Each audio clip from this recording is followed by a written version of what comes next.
इस वीडियो को like, share और चैनल को सब्सक्राइब ज़रूर करें। सब्सक्राइब करने के बाद बेल आइकन को दबाना न भूलें, जिससे हमारे आने वाले सभी वीडियो की नोटिफिकेशन सबसे पहले आपके फोन पर आ सके। धन्यवाद। श्री गणेशाय नमः। श्री परमात्मने नमः। परम मंगलमय रास राशेश्वर गोपी जन वल्लभ भगवान श्री कृष्ण के चरणों में कोटि कोटि नमन। आप सभी प्रभु चरणों में अनुराग रखने वाले प्रिय भक्तों को मेरा कोटिशः नमन। दिव्य कथाओं का क्रम चल ही रहा है। पावन पुरुषोत्तम मास है। आप सभी पूरी श्रद्धा और भक्ति के साथ इन कथाओं का श्रवण कर रहे हैं और जीवन का पुण्य लाभ प्राप्त कर रहे हैं। बड़ी प्रसन्नता का विषय है। आज 21 दिन पूरे हो चुके हैं, 22वां दिन चल रहा है और भगवान की कृपा से यह पुरुषोत्तम मास धीरे धीरे उत्तरार्ध की ओर है।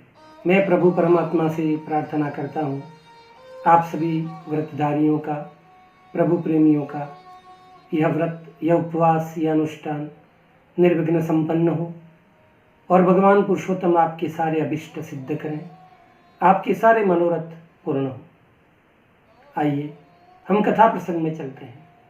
पुराण पुरुष कहते हैं, एक समय की बात है, गंगा नदी के किनारे एक छोटा सा सुंदर गांव था।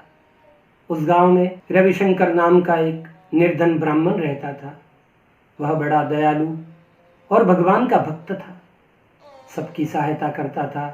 धन तो था नहीं, धन से किसी का सहयोग नहीं कर पाता था, किंतु तन से हर व्यक्ति की सहायता करने का प्रयास करता था। कच्ची ईंटों से बना हुआ उसका एक छोटा सा घर था।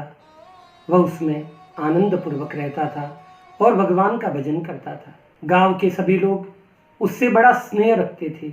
उस ब्राह्मण को आकर अपना सुख दुख बताते थे और वह ब्राह्मण भी बड़े ध्यानपूर्वक सबकी बातों को सुनता था और अपने ज्ञान के अनुसार ऐसे तर्क देता, ऐसी युक्ति बताता जिससे उस व्यक्ति का दुख आधा हो जाता था, वह सुख पाता था। इसी तरह जीवन बीत रहा था।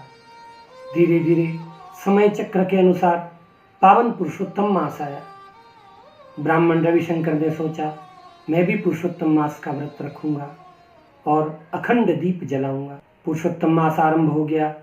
उसने प्रातः गंगा नदी में स्नान किया, भगवान पुरुषोत्तम का पूजन किया और घर में जो सबसे पवित्र स्थान था उस जगह अखंड दीपक प्रज्वलित कर दिया। दिन भर भक्ति में रहता, भगवान के जप करता, सायंकाल कीर्तन करता।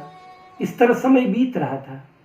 उसके घर में नित्य ही एक बिल्ली आती थी, यहाँ वहाँ घूमती और चूहों को ढूंढती। वह ब्राह्मण तो दिन में पूजा पाठ करता, रात्रि को भगवान पुरुषोत्तम के ध्यान में निमग्न रहता। एक दिन रात्रि में खिड़की के रास्ते वह बिल्ली आई। एक कोने में अखंड दीपक जल रहा था। वह ब्राह्मण एक जगह आसन लगाकर भगवान पुरुषोत्तम के ध्यान में निमग्न था। दीपक की बाती के आगे का सिरा जल चुका था, इस कारण उस पर डाल जम चुकी थी और दीपक की रोशनी मंद आ रही थी। संभव था कि दीपक थोड़ी देर में बुझ जाए, किंतु तभी अचानक खिड़की से कूदकर बिल्ली अंदर आ गई। उसने देखा दिए के आसपास एक चूहा घूम रहा है। उस बिल्ली ने चूहे को झपटने का प्रयास किया, तब उस बिल्ली का शरीर दीपक से छू गया और वह बाती के आगे जमी हुई डाल नीचे गिर गई। इस वजह से दीपक की ज्योति पहले जैसी प्रकाशित होने लगी। चूहा तो अपनी जान बचाकर दीवार के किसी बिल में घुस गया। बिल्ली निराश हुई, इधर उधर घूमती रही और सुबह होने से पहले ही उस बिल्ली ने ब्राह्मण के आंगन में अपने प्राण त्याग दिए। अनजाने में ही सही, किंतु बिल्ली ने उस अखंड दीपक की रक्षा की, उस ब्राह्मण के भक्ति में सहयोग दिया। अगर ऐसा न होता तो दीपक बुझ जाता और ब्राह्मण का व्रत खंडित हो जाता। अनजाने में किया गया यह पुण्य उस बिल्ली के बहुत काम आया। ब्राह्मण ने देखा, जब ब्राह्मण बाहर निकला और स्नान करने के लिए गंगा नदी पर जा रहा था, तभी उसने एक चमत्कार देखा कि भगवान के धाम से एक दिव्य विमान आया और उसमें वह बिल्ली बैठकर भगवान के धाम चली गई, वैकुंठवासी हो गई। अनजाने में किया गया पाप पाप की गिनती में नहीं आता, किंतु अनजाने में किए गए पुण्य का भी फल अवश्य प्राप्त होता है। दीप की बड़ी महिमा है। इस घर में अखंड दीपक जलता है, वहाँ न कभी धन की कमी आती है, न कभी संतान की, न कभी किसी सुख की कमी आती है। वह व्यक्ति हर दृष्टि से परिपूर्ण रहता है। जिस घर में प्रातः और सायंकाल दीपक जलते हैं, वहाँ देवता नित्य निवास करते हैं। अखंड दीपक जिस घर होता, धन वैभव वहाँ कभी नहीं खोता। सुत और नारी कुशल ही रहते, वचन ये शास्त्र मुनि सब कहते। जिस घर में अखंड दीप जलता है, उस घर में कुल का दीपक कभी नहीं बुझता है, ऐसा शास्त्र का वचन है। पछतावेगा पछतावेगा, फिर वेला हाथ नहीं आवेगा। पछतावेगा पछतावेगा, फिर वेला हाथ नहीं आवेगा। पछताएगा पछताएगा, फिर वेला हाथ नहीं आएगा।